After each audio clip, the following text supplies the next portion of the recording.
सांगोला जिल्ह्यातील एका गावामध्ये बाबासाहेब जाधव हे त्यांची पत्नी प्राची व मुलगा मयूर यांच्यासोबत राहत होते। त्यांच्या घरात सगळं काही व्यवस्थित सुरू होतं। एका सुखी कुटुंबासारखं आहे असं त्यांच्याकडे बघून वाटत होतं। गेल्या अनेक वर्षापासून वेगवेगळ्या माध्यमातून बाबासाहेब त्यांच्या सुखी कुटुंबाला आणि संसाराला आकार देण्याचं काम करत होते। आपल्या कुटुंबातील सगळे लोक आनंदात कसे राहतील यासाठीच बाबासाहेब यांचा प्रयत्न होता आणि म्हणूनच त्यांनी आपल्या कुटुंबाचा विमा देखील काढला होता, जेणेकरून जर आपल्या आयुष्याचं काही बरं वाईट झालं तर त्यांची बायको व मुलासाठी ते उपयोगात येईल। आणि ही गोष्ट त्यांनी आपल्या बायकोला देखील सांगून ठेवली होती। असेच काही दिवस गेले। विमा काढल्यानंतर बाबासाहेब यांना काही अडचणी येऊ लागल्या आणि त्याच वेळेस त्यांची आर्थिक परिस्थिती ही चांगली नव्हती, म्हणून त्यांनी आपल्याच गावातील काही लोकांकडून पैसे उसने घेतले। बाबासाहेब यांना व त्यांच्या शब्दाला गावामध्ये खूप जास्त किंमत होती। बाबासाहेब जाधव हे खूपच दिलदार व्यक्तिमत्वाचा माणूस होता आणि त्यामुळे ते मागतील तेवढे पैसे गावातील कोणीही त्यांना देत होते। आपलं घर बांधण्यासाठी देखील त्यांनी लोन काढून ठेवलं होतं। तसेच घरातील येणाऱ्या छोट्या मोठ्या अडचणींसाठी देखील त्यांनी अजून काही ओळखीच्या मित्रांकडून पैसे देखील घेतले होते। आपल्या शेतातील उत्पन्नाचे आणि जो काही आपण व्यवसाय करत आहोत त्याचे पैसे आल्यानंतर आपण या माणसांचे पैसे परत करू आणि बँकेचे लोन देखील फेडू, असा विचार बाबासाहेबांच्या मनात होता। पण यावर्षी शेतीचा पैसा आला नाही आणि ते जो काही व्यवसाय करत होते त्यातही त्यांना नुकसान झालं। जे काही लोकांकडून उसने पैसे त्यांनी घेतले होते ते परत देण्यासाठी बाबासाहेब यांच्याकडे पैसे आता जमा होत नव्हते। त्यामुळे ज्यांच्याकडून पैसे घेतले होते ते लोक पैसे मागण्यासाठी आता त्यांच्या घरी वारंवार येऊ लागले आणि आम्हाला आमचे पैसे परत करा असं देखील म्हणू लागले। बाबासाहेबांनी हे पैसे व्याजाने घेतले होते, त्यामुळे येणारी रक्कम कमी आणि व्याजाची रक्कम जास्त होती। बाबासाहेब यांच्या डोक्याला यामुळे खूप जास्त त्रास होऊ लागला। ते खूप जास्त टेन्शनमध्ये देखील दिसत होते। ज्या घरात लोक बाबासाहेब जाधव यांना नमस्कार करण्यासाठी, त्यांची हालचाल विचारण्यासाठी यायचे, आता त्याच घरात लोक सकाळी सकाळी त्यांना पैसे मागायला येत होते। बाबासाहेब जाधवांकडे त्यांना द्यायला पैसे नव्हते, म्हणून ते लोक तसेच माघारी जात। काही काळ असाच निघून गेला। पैसे मागण्यासाठी येणारे लोक मात्र वाढतच होते आणि आता हे रोजच झालं होतं। बायको प्राची हिला देखील लोक आपल्या घरी पैसे मागायला रोज येऊ लागले। हे आवडत नव्हते आणि म्हणूनच तिचं आणि तिच्या नवऱ्याचं भांडण होऊ लागलं। तुम्ही सगळ्यांकडून इतके सारे पैसे का घेतले, ती त्याला बोलत असे। तेव्हा बाबासाहेब तिला म्हणायचे, तुझ्या व आपल्या मुलांसाठीच घेतलं, तुम्हाला आनंदीमयी जीवन देण्यासाठी। पण आर्थिक नुकसान झाल्यामुळे मला ते परत करणे शक्य नाही, पण काहीतरी करून मी यातून मार्ग काढतो, तो बायकोला म्हणाला। परंतु रोजच लोक पैसे घ्यायला यायचे, यातून मात्र बायको खूप कंटाळली होती। त्यामुळे यातून काहीतरी मार्ग काढायला हवा असा विचार ती करत होती। परंतु काय मार्ग काढायचा हा तिला प्रश्न पडला। नवरा बाबासाहेब यांना जेवढी रक्कम व्याजाने घेतली तेवढी पूर्ण जमा करणे शक्य नव्हते, परंतु नवऱ्यानं विमा काढल्याचं तिला आठवलं आणि त्या बायकोच्या डोक्यात एक भयंकर प्लॅन आला। त्यामुळे प्राचीने आपला मुलगा मयूर याला विश्वासात घेतले। आई जे म्हणतीये ते करायला तो आधी नको म्हणत होता, पण हे लोक आपल्या घरी सारखे सारखे पैसे मागायला येत आहेत आणि या लोकांना आता आपण पैसे देणे अजिबातच शक्य नाही। आपल्या घराण्याची इज्जत तुझ्या वडिलांमुळे धुळीस मिळाली, अशा प्रकारे प्राची मुलगा मयूरला समजावून सांगू लागली, त्याचे कान भरू लागली। त्यावेळी मयूरने देखील यातून काहीतरी मार्ग काढ, मी तुझ्यासोबत आहे असं आपल्या आईला म्हणजे प्राचीला सांगितले। मग प्राची आणि मयूर या दोघांनी मिळून प्लॅन करायला सुरुवात केली। ज्या नवऱ्यामुळे, ज्या बापामुळे घरामध्ये आनंदाचं वातावरण होतं, त्याच नवऱ्याबद्दल, जन्मदात्या बापाबद्दल कटकारस्थान करायला बायको आली मुलाने सुरुवात केली। आणि बरोबर 10 फेब्रुवारीचा तो दिवस सकाळी काही लोक त्यांच्या घरी पैसे मागायला आले। थोडा वेळ थांबून ते निघून गेले।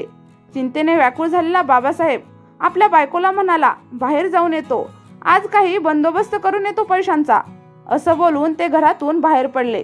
त्यानंतर त्यांची बायको प्राची आणि मुलगा मयूर यांनी कटकारस्थान सत्यात उतरवायचं सुरू झालं। दुपारची वेळ झाली होती। वडील गेल्यानंतर मयूर हा देखील ठरल्याप्रमाणे घराच्या बाहेर पडला। मयूरने त्याच्या मित्राला भीमाला फोन केला, त्याला त्याची गाडी घेऊन येण्यास सांगितलं। मित्र देखील लगेचच गाडी घेऊन आला। त्यालाही सर्व प्लॅन समजावण्यात आला होता। त्याचबरोबर बाबासाहेब जाधव यांची बायको प्राची देखील मयूर आणि त्याच्या मित्राच्या गाडीमध्ये बसली. त्यांनी बाबासाहेब यांच्यासोबत जेव्हा संपर्क केला, तुम्ही कुठे आहे असं विचारलं, त्यावेळी संध्याकाळ झाली होती. बाबासाहेब जाधव हे एका ठिकाणी थांबलेले होते. त्यानुसार बायको व मुलगा आणि त्याचा मित्र हे तिघेही त्यांच्याजवळ गेले. त्यांना गाडीत बसवले आणि गाडी पंढरपूर रस्त्यावर आणली. त्या ठिकाणी ठरल्याप्रमाणे बायको प्राचीने आपल्या मुलाला इशारा केला. लगेचच मयूरच्या मित्राने गाडी थांबवली. आता अंधार खूप जास्त पडलेला होता. रस्त्यावरती थोड्या प्रकाशांमध्ये गाड्याचं येणं जाणं सुरू होतं. त्यावेळी बाबासाहेब म्हणाले, काय झालं, गाडी का बंद पडली? आणि ते खाली उतरले. त्यावेळी बायको प्राची व मुलगा मयूर आणि त्याचा मित्र यांनी डाव साधला. रस्त्याच्या बाजूला असलेल्या दुभाजकावर बाबासाहेब जाधव यांना जोरात खाली पाडलं आणि त्यामुळे त्यांचं डोकं दुभाजकावर जोरात आदळलं.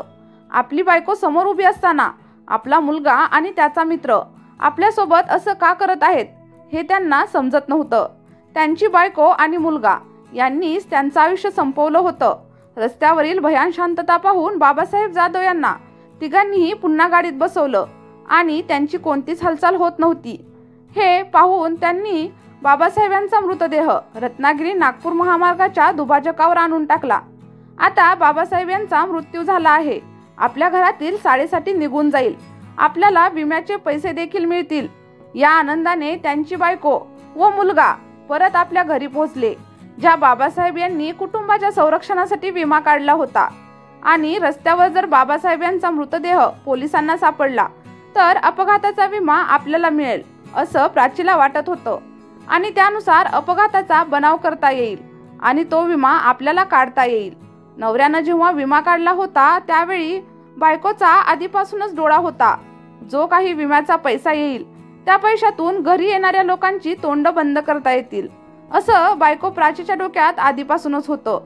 सगळं काही प्लॅन नुसार घडलं होतं. प्राची आपल्या मुलासोबत घरी येऊन थांबली होती. बायको आणि मुलगा यांना माहित होतं बाबासाहेब आता घरी येणार नाहीत. तरीही वाट बघण्याचं काम ते करत होते.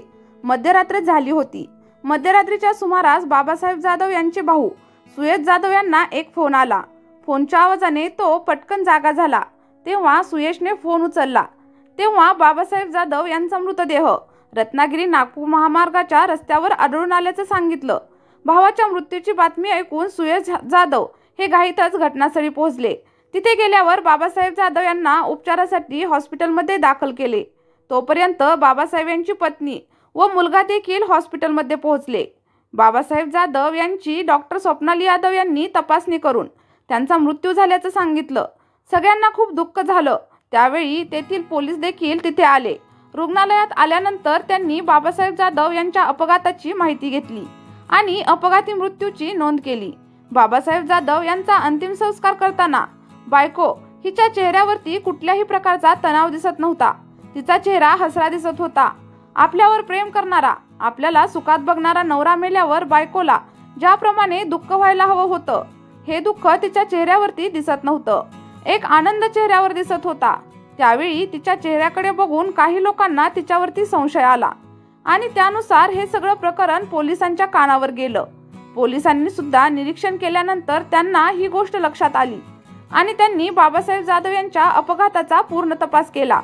काही गोष्टी त्यांच्याही लक्षात आल्या आणि म्हणूनच त्यांनी त्यांचा मुलगा मयूर याला चौकशीसाठी ताब्यात घेतलं. त्यानंतर 3 मार्च रोजी बायको प्राचीला देखील चौकशीसाठी पोलिसांनी बोलवून घेतलं आणि त्याच वेळी सगळ्या प्रकरणाचा उलगडा होऊ लागला आणि तेव्हा मयूरचा मित्र भीमालाही पोलिसांनी तात्काळ अटक केली.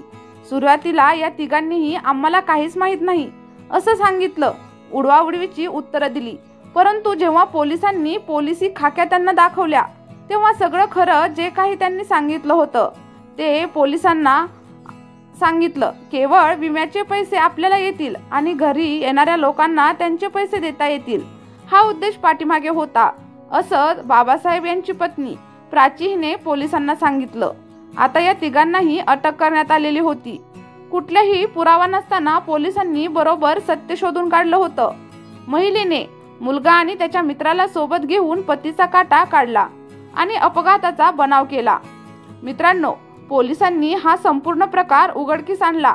बाबासाहेब जाधव यांच्या खुनाच्या प्रकरणी प्राची व मुलगा मयूर आणि त्याचा मित्र या तिघांवरती गुन्हा दाखल करण्यात आला। मित्रांनो, असंही होऊ शकतं हे या कथेतून समजतं। आपला साथीदार, आपलाच रक्ताचा गोळा आपला जीव घेऊ शकतो, तेही फक्त पैशांसाठी। हेच या कथेतून आपल्याला समजतं। आपण आहोत तसं जगावं, उगाचच कर्जाचा डोंगर करू नये। ज्या बायकोसाठी, मुलांसाठी त्यांनी पैसे उचलले, ज्या बायको मुलाला आनंदी ठेवण्यासाठी कर्ज काढले, मुलांना आलिशान बंगल्यामध्ये राहता येईल म्हणून कर्ज घेतले आणि आपण गेल्यानंतर मुलगा, बायको यांना पैशाची अडचण भासू नये यासाठी विमा काढला, त्याच बायकोने आणि मुलाने त्यांचंच आयुष्य संपलं, तेही फक्त पैशांसाठी।